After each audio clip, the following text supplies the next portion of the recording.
The Battle of Manila was a major battle of the Philippine Campaign of 1944–45 during World War II that was fought by the American and Filipino forces against the Empire of Japan in Manila, the capital city of the Philippines. The one-month battle, which culminated in the massacre of over 100,000 civilians and complete devastation of the city, was the scene of the worst urban fighting in the Pacific theater. Along with the massive loss of lives, the battle also destroyed architectural and cultural heritage dating back since the city's foundation. The battle ended the almost 3 years of Japanese military occupation in the Philippines. The city's capture was marked as General Douglas MacArthur's key to victory in the Campaign of Reconquest. Background: on the 9th of January 1945, the 6th U.S. Army under Lt.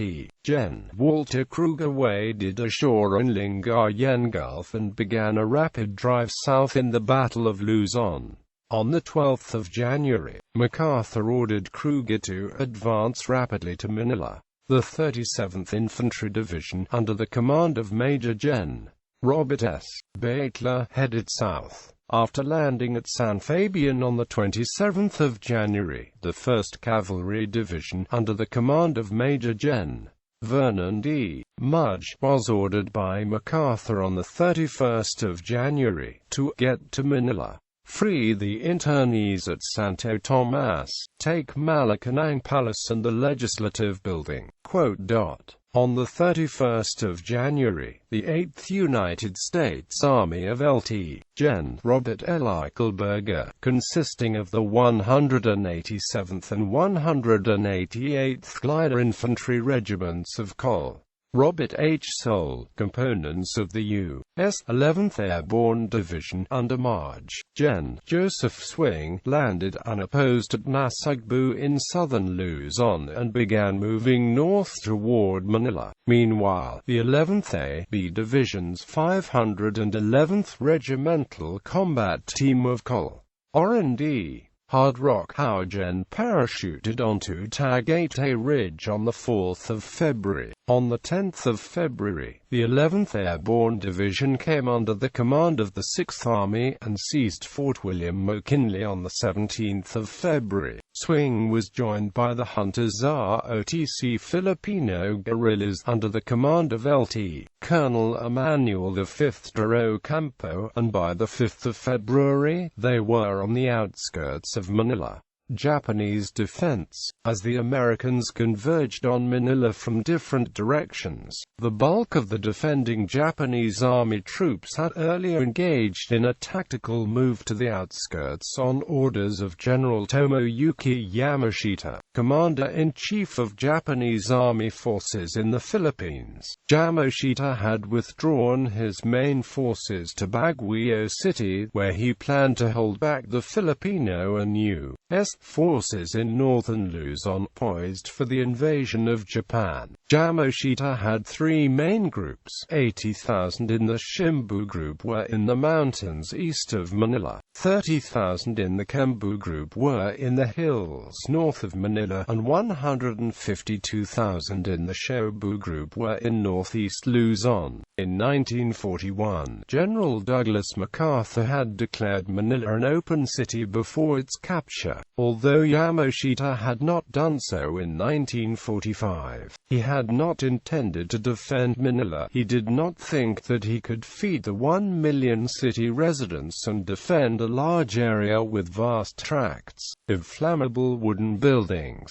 Gen. Yamashita had originally ordered the commander of Shimbu Group, Gen. Yokoyama Shizo, to evacuate the city and destroy all bridges and other vital installations as soon as any large American forces made their appearance. However, Rear Admiral Iwabuchi Sanji, commander of the 31st Naval Special Base Force, was committed to following the naval program, rather than the Army program of abandoning the city. Prior to being promoted to admiral, Sanji had commanded the battleship Kirishima in 1942 when she was sunk by a U.S. Navy task force off Guadalcanal. Iwabuchi had 12,500 men under his command, designated the Manila Naval Defense Force. Iwabuchi was joined by 4,500 Army personnel under the command of Col. Katsuzo Noguchi and Captain Saburo Abe. They built defensive positions in the city, including Intramuros, cut down the palm trees on Dewey Boulevard to form a runway, and set up barricades across major streets. Iwabuchi formed the northern force under Noguchi, and the southern force under Captain Takusho Faraz. Before the battle began, he issued an address to his men which went, "We are very glad and grateful for the opportunity of being able to serve our country in this epic battle. Now, with what strength remains, we will daringly engage the enemy. Banzai to the Emperor. We are determined to fight to the last man." Battle. Santo Tomas internees liberated on the 3rd of February. Elements of the U.S. 1st Cavalry Division under Maj. Gen. Vern D. Mudge pushed into the northern outskirts of Manila and seized a vital bridge across the Tulahan River, which separated them from the city proper, and quickly captured Malacanang Palace.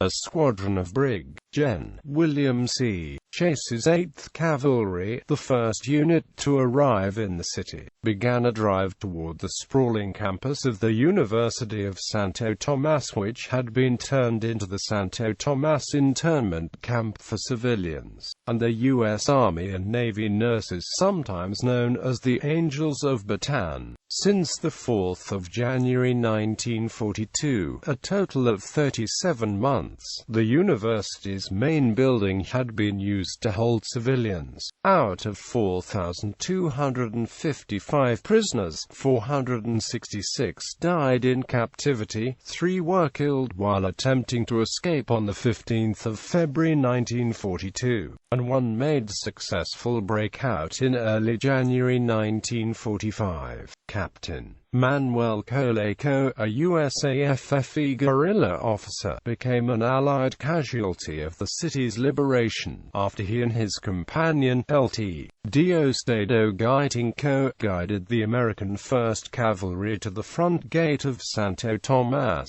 Coleco died 7 days later in Lagarda Elementary School, which became a field hospital. At 9 p.m., 5 tanks of the 44th Tank Battalion, headed by Butler Basic, headed into the compound.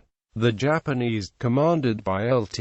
Col. Toshio Hayashi, gathered the remaining internees together in the education building as hostages, and exchanged pot shots with the Americans and Filipinos. The next day, the 5th of February, they negotiated with the Americans to allow them to rejoin Japanese troops to the south of the city, carrying only individual arms. The Japanese were unaware the area they requested was the now American-occupied Malacanang Palace, and soon afterwards were fired upon and several were killed, including Hayashi. On the 4th of February, the 37th Infantry Division freed more than 1,000 prisoners of war, mostly former defenders of Bataan and Corregidor, held at Bilibid Prison, which had been abandoned by the Japanese.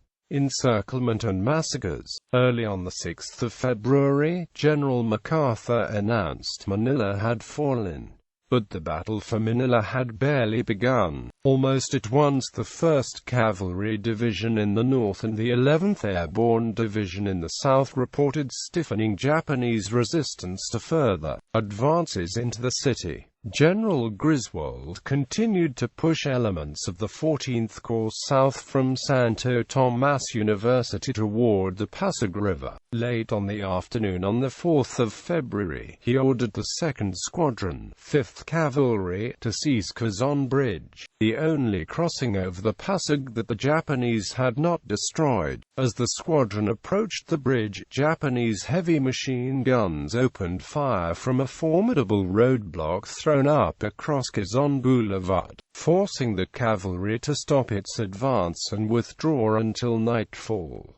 As the Americans and Filipinos pulled back, the Japanese blew up the bridge. On the 5th of February, the 37th Infantry Division began to move into Manila, and Griswold divided the northern section of the city into two sectors, with the 37th responsible for advancing to the south, while the 1st Cavalry Division responsible for an envelopment to the east. The Americans secured the northern bank of the Pasig River by the 6th of February, and had captured the city water supply located at the Novaliches Dam, Balara water filters, and the San Juan Reservoir. On the 7th of February, Gen. Butler ordered the 148th Regiment to cross the Pasig River and clear Paco and Pandacan, the bitterest fighting for Manila, which proved costliest to the 129th Regiment occurred in the capture of the steam-driven power plant located on Provisor Island. The Japanese managed to hold out until the 11th of February. By the afternoon of the 8th of February, 37th Division units had cleared most of the Japanese from the sector. Although the damage done to the residential districts was extensive, the Japanese added to the destruction by demolishing buildings and military installations as they withdrew. Japanese resistance in Tondo and Malabon continued until the 9th of February. In an attempt to protect the city and its civilians, MacArthur had placed stringent restrictions on U.S. artillery and air support. Yet by the 9th of February, American shelling had set fire to a number of districts. If the city were to be secured without the destruction of the 37th and the 1st Cavalry Divisions, no further effort could be made to save buildings.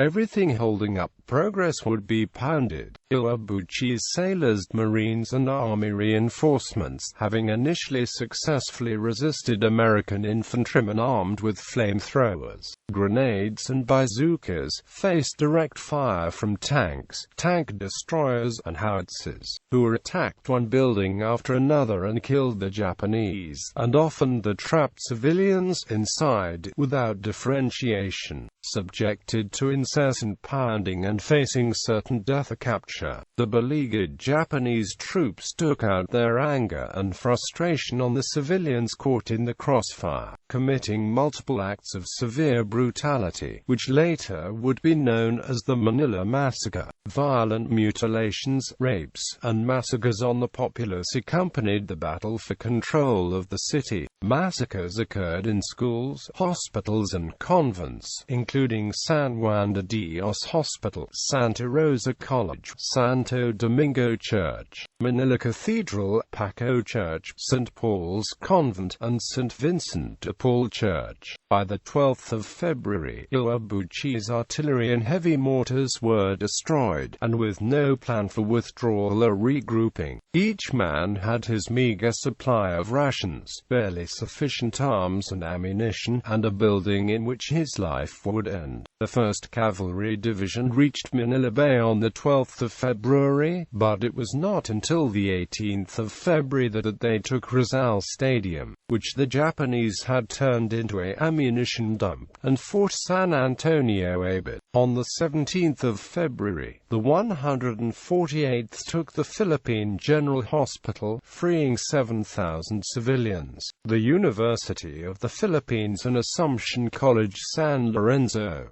Iwabuchi was ordered by Gen. Shizo Yokoyama, commander of the Shimbu Group, to break out of Manila on the night of 17-18 February, in coordination with counter-attacks on Novaliches Dam and Grace Park. The breakout failed and Uwabuchi's remaining 6,000 men were trapped in Manila. The destruction of Manila, 250,000 civilian casualties, and the subsequent vengeful execution of General Yamashita after the war was the result. 1,010 Americans, 16,665 Japanese and 100,000 to 500,000 civilians were killed. There was no animosity amongst the liberated Filipinos, claiming, "We were with the Americans. We were safe. We were liberated." By the 20th of February, the new police station, Street, Vincent de Paul Church, San Pablo Church, the Manila Club, City Hall and the General Post Office were in American hands. The Japanese retreated into Intramuros on the night of the 19th of February, and the Manila Hotel was liberated on the 22nd of February. But MacArthur found his penthouse in ashes. Only Intramuros, plus the legislative, finance, and agricultural buildings, remained in Japanese hands. Intramuros devastated. The assault on Intramuros started at 0730 on the 23rd of February, with a 140-gun artillery barrage, followed by the 148th attacking through breaches made in the walls between the Quezon and Parian gates, and the 129th crossing the Pasig River, then attacking near the location of the government mint. The fighting for Intramuros continued until the 26th of February. Fewer than 3,000 civilians escaped the assault, mostly women and children who were released on the 23rd of February afternoon. Colonel Noguchi's soldiers and sailors killed 1,000 men and women, while the other hostages died during the American shelling. Iwabuchi and his officers committed seppuku at dawn on the 26th of February. The 5th Cavalry Regiment took the agricultural building by the 1st of March, and the 148th Regiment took the legislative building on the 28th of February and the finance building by the 3rd of March. Army historian Robert R. Smith wrote, Griswold and Baitler were not willing to attempt the assault with infantry alone, not expressly enjoined from employing artillery. They now planned a massive artillery preparation that would last from 17 to the 23rd of February and would include indirect fire at ranges up to 8,000 yards, as well as direct, point-blank fire from ranges as short as 250 yards. They would employ all available corps and division artillery, from 240 mm howitzers down. Just how civilian lives could be saved by this type of preparation, as opposed to aerial bombardment, is unknown. The net result would be the same. Intramuros would be practically razed. That the artillery had almost razed the ancient walled city could not be helped. To the 14th Corps and the 37th Division at this state of the battle for Manila, American lives were understandably far more valuable than historic landmarks. The destruction stemmed from the American decision to save lives in a battle against Japanese troops who had decided to sacrifice the lives as dearly as possible. Before the fighting ended, MacArthur summoned a provisional assembly of prominent Filipinos to Malacañang Palace and in the presence declared the Commonwealth of the Philippines to be permanently re-established.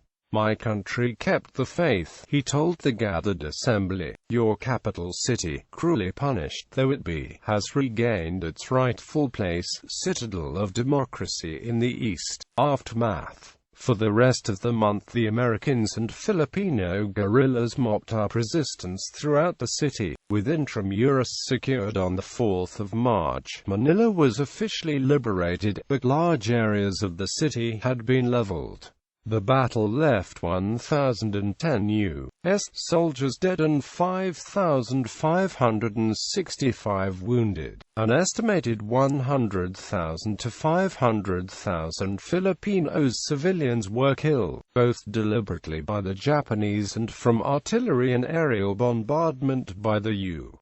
military. 16,665 Japanese dead were counted within Intramuros alone. In the month-long battle, the Americans and Japanese inflicted worse destruction on Manila than the German Luftwaffe had exacted upon London, which resulted in the destruction of the city and in a death toll comparable to that of the Tokyo firebombing and the atomic bombing of Hiroshima. Destruction of the city. The battle for Manila was the first and fiercest urban fighting in the entire Pacific War. Few battles in the closing months of World War II exceeded the destruction and the brutality of the massacres and savagery of the fighting in Manila. In Manila's business district, only 2 buildings were not damaged, and those 2 were looted of the plumbing. A steel flagpole stands at the entrance to the old U.S. Embassy building in Ermita, which was pockmarked by numerous bullet and shrapnel hits, and still stands today, a testament to the intense, bitter fighting for the walled city. In this category, Manila joined Stalingrad as being the host of some of the fiercest urban fighting during the war. Filipinos lost an irreplaceable cultural and historical treasure in the resulting carnage and devastation of Manila, remembered today as a national tragedy. Countless government buildings, universities and colleges, convents, monasteries and churches, and their accompanying treasures dating to the founding of the city, were ruined. The cultural patrimony of the Orient's first truly international melting pot, the confluence of Spanish, American and Asian cultures, was eviscerated. Manila, once outed as the Pearl of the Orient, and famed as a living monument to the meeting of Asian and European cultures, was virtually wiped out. Most of the buildings damaged during the war were demolished in the name of progress after the liberation, as part of rebuilding Manila, replacing European-style architecture during the Spanish and early American era with modern American-style architecture. Only a few old buildings remain intact. Commemoration.